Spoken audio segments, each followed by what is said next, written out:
अंडमान और निकोबार द्वीप समूह का इतिहास।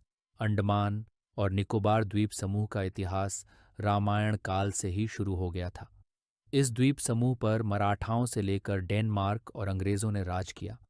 आज़ादी के बाद 1 नवंबर 1956 को अंडमान और निकोबार द्वीप समूह यह भारत का केंद्र शासित प्रदेश बना।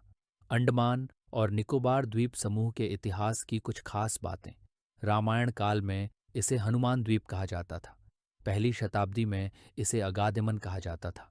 1789 में अंग्रेज़ों ने अंडमान और निकोबार द्वीप समूह में अपनी कॉलोनी स्थापित की। 19वीं शताब्दी में अंग्रेज़ों ने अंडमान और निकोबार को दंड कॉलोनी के रूप में इस्तेमाल किया। इस द्वीप समूह को काला पानी के नाम से भी जाना जाता है। 30 दिसंबर 1943 को नेताजी सुभाष चंद्र बोस ने पोर्ट ब्लेयर में तिरंगा झंडा फहराया था। 23 दिसंबर 2004 को सुनामी में इस द्वीप समूह पर 6,000 से ज्यादा लोगों की मौत हो गई थी। निकोबार के अस्तित्व के बारे में टॉलमी के समय से ही पता है, लेकिन इस जगह का इतिहास बहुत पुराना और अलिखित है। यहाँ के निवासी कोपरा के व्यापार के माध्यम से बाहरी दुनिया के संपर्क में थे। हालांकि उनके जीवन में आधुनिक दुनिया का प्रवेश भारत के लिए प्रसिद्ध वास्को डी गामा यात्रा के बाद शुरू हुआ। 17वीं शताब्दी के बाद से पुर्तगाली और फ्रांसीसी मिशनरियों ने निकोबार में ईसाई धर्म का प्रचार करने की कोशिश की। 1756 में डेन्स ने इन द्वीपों पर कब्जा कर लिया और कामोर्ता द्वीप पर अपना मुख्यालय स्थापित किया, लेकिन 1748 में उन्होंने इसे छोड़ दिया।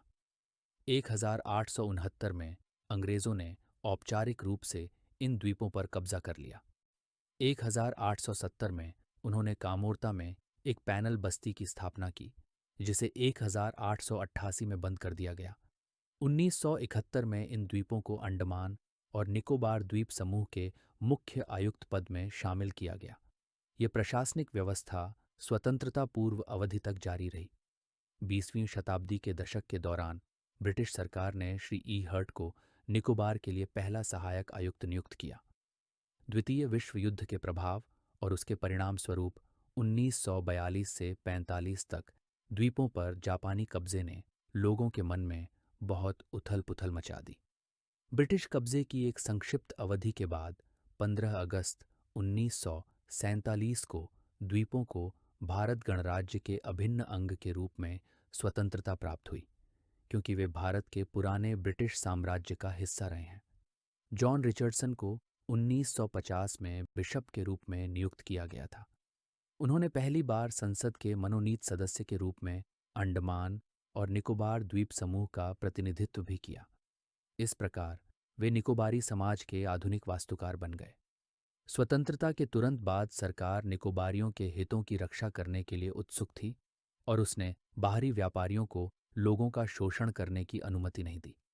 आदिवासी जनजातियों के संरक्षण के लिए विनियमन 1956 में लागू हुआ, जिसके तहत निकोबार द्वीप समूह में प्रवेश को सख्ती से प्रतिबंधित कर दिया गया था। हालांकि 60 के दशक के उत्तरार्ध में प्रशासन ने अंडमान जैसे द्वीप समूह में गैर आदिवासियों को बसाना शुरू कर दिया।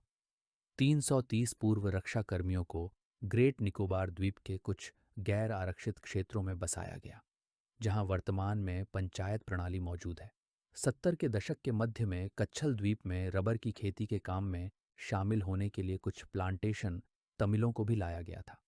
जनसंख्या में वृद्धि के कारण 1973-74 में 165 कार निकोबारी परिवारों को लिटिल अंडमान द्वीप में बसाया गया। 1 अगस्त 1974 को निकोबार द्वीप समूह को एक अलग जिला घोषित किया गया, जिसका मुख्यालय कार निकोबार में है, जहां आधी आबादी रहती है। ग्रेट निकोबार में 3 पंचायतों और एक पंचायत समिति को छोड़कर बाकी जिले में अपनी स्थानीय पारंपरिक जनजातीय परिषदें हैं।